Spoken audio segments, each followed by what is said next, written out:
Hey, my beautiful people. My name is Kristen. Thanks for stopping by my channel. My house is in disarray. It's like a month-long process to get ready to move and pack up, and I thought I'll just film in front of my book boxes because I get some pretty good natural light here, and I just want to go over the books that I read in the month of September. As always, I will hold them up so you can scroll along to listen to the ones you're interested in. I always try to read a classic, a nonfiction, and a new release, and sometimes a new author. So I will go ahead and kind of start in the order that I read them in, which is actually surprisingly the order that I like them from least to best. So I will start with the one that was given to me for review, GL Grubbs, Circle of the Rose, Circle of the Rose. So this book has a lot of really good things going for it. It is a story of a mysterious group of women who has, throughout history for centuries and centuries, kind of worked not with supernatural powers, with human properties, but basically prevented major disasters and things behind the scenes. And they have the Society of the Circle of the Rose, and there was an interesting scene where they're kind of like Indiana Jones finding an old scroll kind of thing, and we go back and we visit, I think it's Hypatia? Not sure how to say her name, but she is an actual historical philosopher and character who had a very tragic ending. So a couple things I wanted to note about reading this book was the beginning. It was all filled with a lot of excerpts about people. And so I thought, okay, well, this is historical. But a lot of the people, the names were changed. I mean, it would say like the President of the United States, but it wasn't any name that had actually been President of the United States. And I got a little confused, like which things really were the historical truth and which things were the fictional characters. And if they're fictional characters, why are you giving me a historical background on them? Because I could just discern who they are based through the story. And I think that's where it got a little off for me. In my mind, pretty quickly on, I just thought of this as reading somebody's research paper, right? And it did inspire me to keep stopping and looking up some of these things and saying, did this happen, or what is this, or that kind of thing. A little bit like I wrestled with that through the whole Da Vinci Code, right? It's like, okay, obviously this is fictitious, but there's some historical truth, and it kind of makes you ponder that. So if you read it as if it's a research paper, it has some slightly interesting points. But I will note, for anybody else who wants to send me any writings in the future, I don't read horror or graphic, like torture scenes, things like that. And it went into very much detail of Hypatia's death, and I was kind of haunted by that, and it's true, but it doesn't mean I need all the details. You know what I'm saying?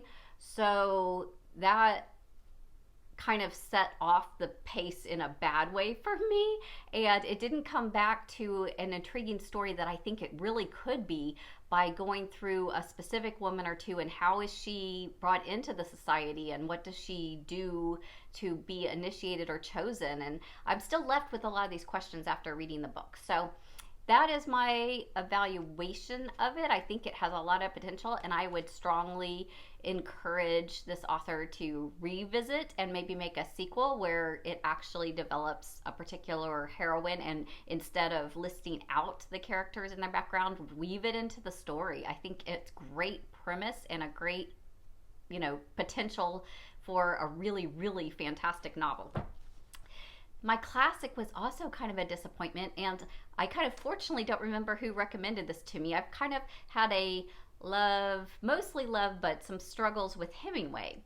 And I love the biography on Hemingway and learning about his life. Such an interesting character. I don't think I would like him in real life, like if I spent time with Hemingway.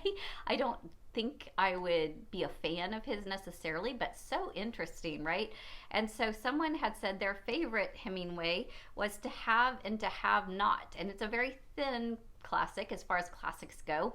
And this is a story of rum runners who are kind of smuggling things between Cuba and the United States. And it felt very disjointed. It also has a lot of what stirred up a lot of angsty feelings in me, because it is very prolific in using the N word every time what it means is black, and using derogatory names for every single other race, including Chinese. And just, I don't think the author meant it that way at the time that he writes it. We can kind of give him a pass on culture, but reading it today, it just repetitively over and over again, it was difficult. And then the disjointedness of it, I discovered after I finished the book and read the kind of about this book, because I don't like to have spoilers to read it ahead of time, but it talked about how this was actually 2 stories that Hemingway wrote, and that it's basically a progression of how somebody can be led astray or make bad decisions and kind of be trapped by circumstances and keep choosing those bad decisions. And it was disjointed because it's actually 2 separate stories that kind of got mashed together that didn't really originally supposed to be. So overall, there's my little rant about this Hemingway short story. And that's not where I would suggest or say is my favorite Hemingway by far. The nonfiction book I read, I actually picked this up at the Dollar Tree, A Private War. I was really intrigued by this newspaper correspondent, and it says it's been made into a major motion picture about Marie Colvin's life. But actually only 1 chapter was that story. And then all the other chapters are different stories. And I couldn't figure that out definitively until like the 3rd chapter, because I was trying to still make connections between the first story and the second story. And so then I realized, oh, this is a whole book about stories that Marie Brenner wrote about these people.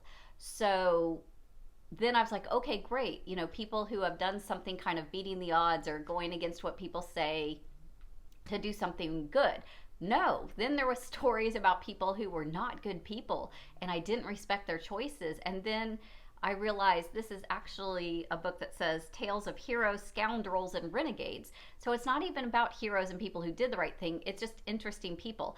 And I just discovered I don't like reading about interesting people that are bad people. I don't need that.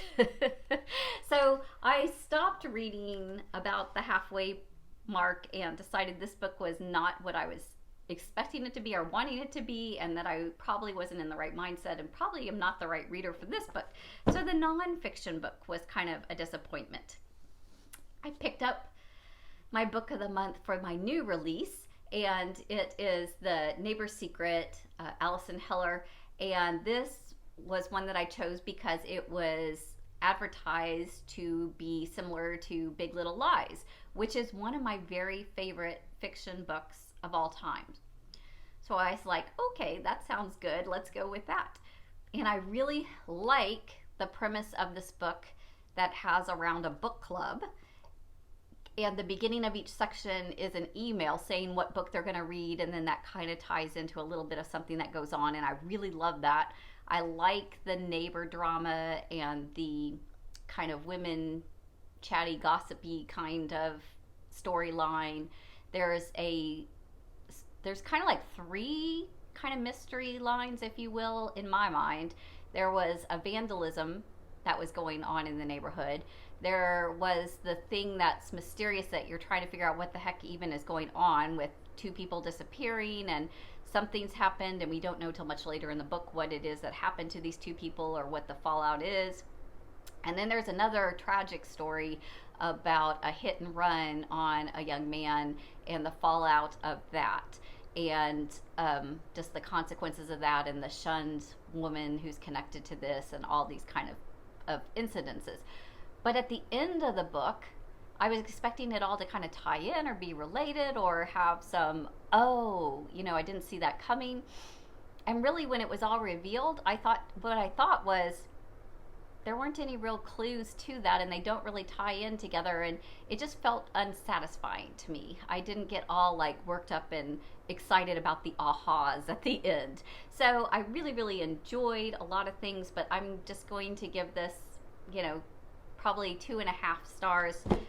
Like some of the premise of it again, but just kind of was a little disappointed, if I'm honest.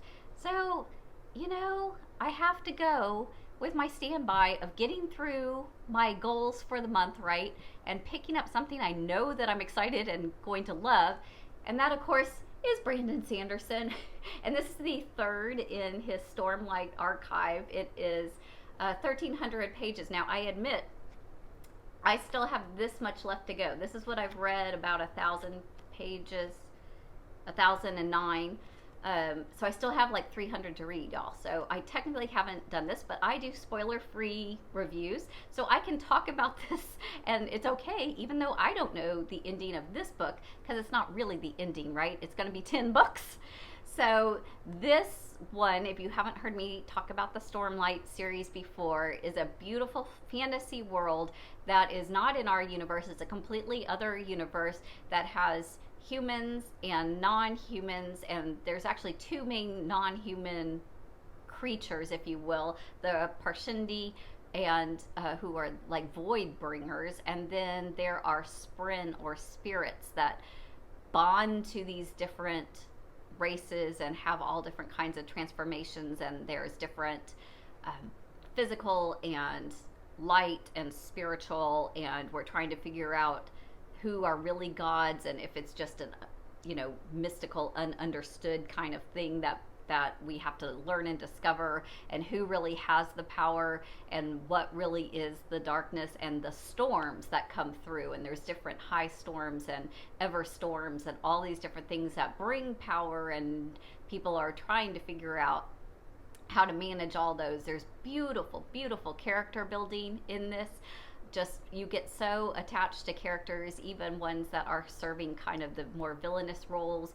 I think I tabbed down a page just to read you one little excerpt that's not a spoiler, so it's okay, but just to give you a glimpse into Sanderson's writing style if you've not experienced him before, and just like how this goes down. So this is talking about a character who was a slave and bridge runner during war. It says, Teft woke up, unfortunately. His first sensation was pain, old familiar pain. The throbbing behind his eyes, the raw biting needles of his burned fingers, the stiffness of a body that had outlived its usefulness. Kellick's breath. Had he ever been useful? He rolled over, groaning. No coat, only a tight undershirt soiled from lying on the ground. He was in an alleyway between tents in the breakaway market. The high ceiling vanished into darkness. From just beyond the alleyway came the bright sounds of people chatting and haggling. Teft stumbled to his feet and was halfway through relieving himself against some empty boxes before he realized what he was doing. There were no high storms in here to wash the place out. Besides, he wasn't some drunkard who wallowed in filth and pissed in alleys, was he? That thought immediately reminded him of deeper pain, a pain beyond the pounding in his head and the ache in the bones, the pain that was with him always, like a persistent ringing, cutting deep to his core. This pain had awakened him, the pain of need. Isn't that just beautiful writing? It's like every single character, and that's why these books are so, I think, long and intense and beautiful. It's like hundreds of characters, and we get so much depth and development into so many of them. And he sets aside sections and interludes, and every single chapter has like a symbol so we know which storyline or character we're going to be following. This book went into a lot of explanations that we kind of had seen glimpses into the first couple books, and we were like, oh, there's something kind of fleshing out that we were given clues to leading up to that. But there was a ton more like questions put on top. It's like, well, if that's true, then what about these 3 other things? So I am so invested in the story. Look forward to finishing this, and we'll do a quick little add-on to my October reviews. But I looked, and the 4th one comes out in paperback the week of my birthday in November. So I will be waiting to go ahead and purchase the paperback one in November and read the 4th one. And then I'll be back on target to pick up with the rest of fandom and read out the rest of the series as they're released. So Oathbringer, Brandon Sanderson, 5-star, loving it, so good. Redeemed the rest of the month for me. I don't like to necessarily, give negative reviews, but I give honest reviews and what I thought and what I experienced reading these books that I'm picking up. So hopefully you got some information. If you have read any of these and want to have a conversation or kind of rebut anything that I said, because obviously somebody out there thought Having to Have Not was the best Hemingway, and that's cool, right? That's the joy of reading. We all get to take something different and experience things differently, and that's an amazing part of this culture. So feel free, and if you're reading something else you want to share, drop that below too. Hope that I've inspired you to at least pick up a book and read this day. Hope that you have a great day. Take care. Stay healthy. I'll see you again soon. Bye for now.